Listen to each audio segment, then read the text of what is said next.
We take a piece of timber,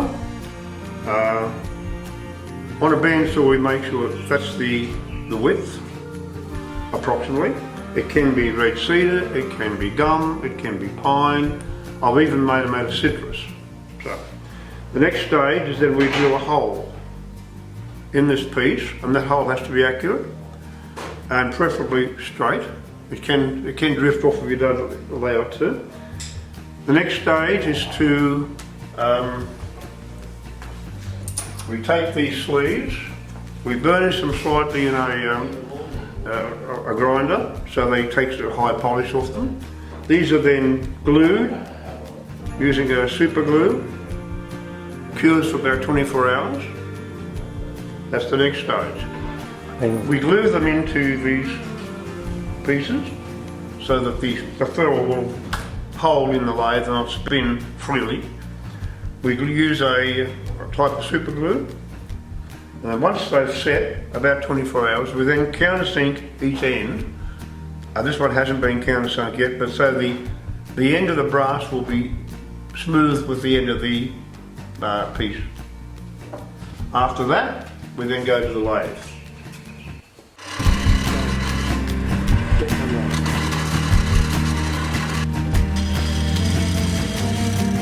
Okay, I prefer mine to be about 12mm in diameter.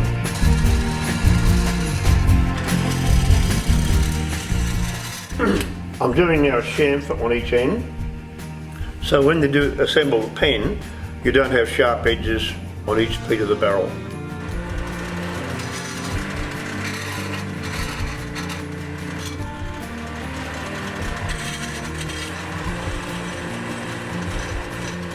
The lighter piece is about 14mm at the moment, and I want to take that down to about 12.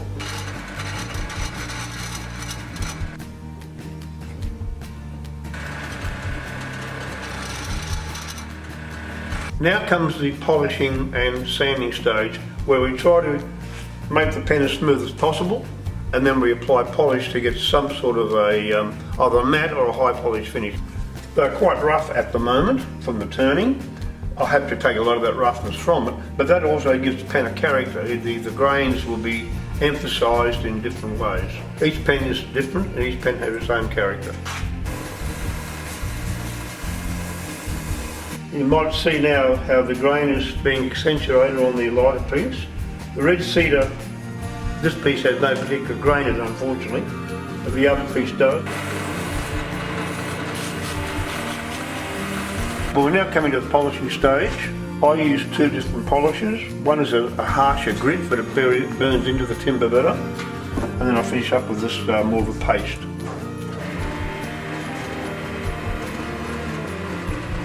We remove the ferrules in each of the work pieces. Good technique means you put the ferrules back on the lathe so they don't get lost. Okay, now we'll come to the assembly part. The kit consists of the inner ferrule, the refill, the nose piece, the pocket piece, and there's another small piece which is called a spacer. First piece to assemble is the nose piece.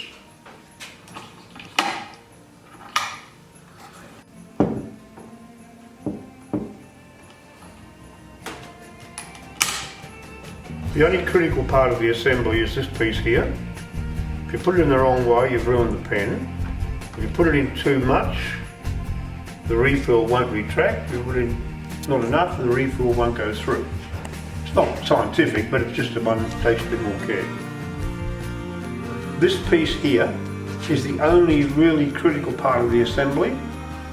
It holds the refill. If you put it in the wrong way, you've ruined the pen.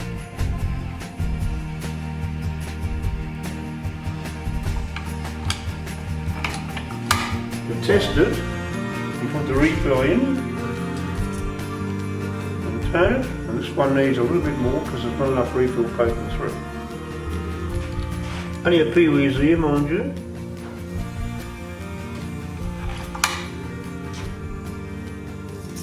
And there, people, we have a pen.